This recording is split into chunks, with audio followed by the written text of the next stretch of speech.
yeah, I'm gonna be careful in what I've done today. In my previous clip, kind of I mentioned about the poets, okay, that I met. Okay, this week I've been talking about the Nightingale Lounge and Smith Bar Grill and the poetry slam poetry venue that uh, I attended. I think back in 2006 or 7 and later on too, and up until 2000. I think it was let's see, I would say roughly about 2011, around that 12. I think I was still doing it at 12. Okay. Yeah. Auditioning and doing the poetry lounge and stuff like that. So, yeah. So I met specifically.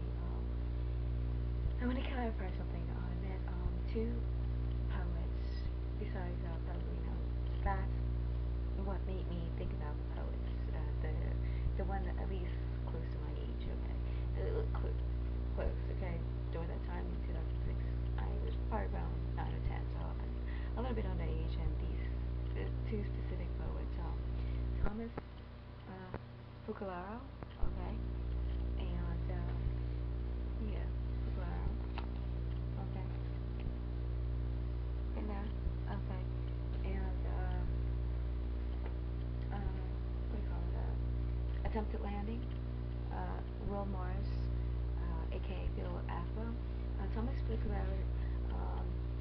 I met him in the bars, in the Smith Bar and Grill with his, I think at the time girlfriend or wife or something, girlfriend I think, yeah, and he was doing the audition, actually slam poetry too, so all the poets get together.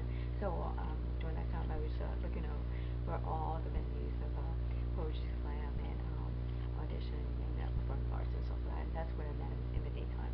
And yeah, and then I met Will Morris, aka Billy Aspo, with his attempted landing poetry. Okay, experimental poetics. Okay, in the Nightingale Lounge in the nighttime, and obviously, I went to hang out with people that are like at least close to my age, at least. You know what I mean? Because they were all older, 40, 50, 60. I mean, how much do you have in common, right? So anyway, so yeah, so that's why I did initiate it to ask them to hang out after, because I remember that day after I went to class, and then I went to the at nighttime I went to auditioning, and then went to the poetry slam. That's where I met him that night, and then we exchanged I guess our numbers, and then asked him to hang out, and so it's the thing. He took me to the Coyote Ugly. Okay, I think it was, yeah, and then I found out it was what do you call it? A movie. Okay, movie too. Okay, so yeah, it was in a DVD. So anyway, so yeah, I want to clarify something. Yeah, we got along, but but I just wanted to hang out and get to know him a little bit better, friends first, and see if we like each other or something like that. And because we were doing the same venues, obviously, you don't want to, it's a like a like a fine line, okay? If you're doing the same venue and you want to hang out and be friends, and if there's more, you know what I mean? You don't want to rock the boat or something like that, you know what I mean? So anyway, so yeah, so that night, I told him that, yeah, he wanted me to hang out. I mean, the first night that we went to the Coyote, but he wanted me to hang out back to, his place or something like that, or hang out there. And I was like, it's past my bedtime. I gotta get, obviously, I'm Asian. He was a little fresh, but I told him, you should know who I am by now, so give a little respect there. I mean, a lot. Okay.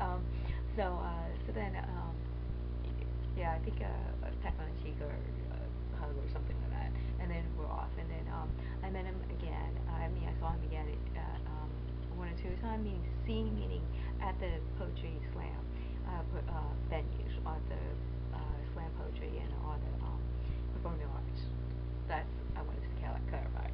We didn't like go out again. Okay, so hang out again, and so then after a couple times, then I guess he went back. So I don't know where he went to after that. So that's what I want to clarify and tell the whole world too. So if he's if they're listening to this, you know damn well that I'm telling the goddamn truth. Okay, what really happened, what went down. So there. So anyway, so I posted it to make more evidence that these these are their poems, and I posted it like sort of like a rebuttal, okay, but not really a rebuttal, but you know, like when two poets slam with each other, come back and forth, it's fun. So so I posted first from one of his what do you call his mini attempted landing, Will Mars, one of his what do you get? Poem that I like, okay, because it's symbolic, it's esoteric, it's across the board, okay. It was called The Unresolved, and I posted it up, and it says too much space around the spike, too much space around the spike to concentrate. No impending chicone to focus on. Ceylon, Lester. So yeah, I critique it, and I know exactly what he's talking about across the board, okay. Yeah, there was esoteric message today. And in my little rebuttal, which is all in fun, obviously, you should know that, but now in an esoteric tip. Okay, and I posted it up. I said, this is my a new poem. It's called My Poetic Rebuttal, The Resolved Rebutter. I said, narrow the pace, shooting for straight 8. Narrow the pace, shooting for straight 8. At the engine's golden gate. Eminent suits awaits. The Joker's ace. Eminent suits awaits. The Joker's ace of spade to crave. Princely maid, take its place. Okay, the next clip I'm gonna do, I'm gonna read Thomas Bucaloro symbolic poem, and then my sort of like rebuttal. You know, it's all in fun, okay? And they would get the message.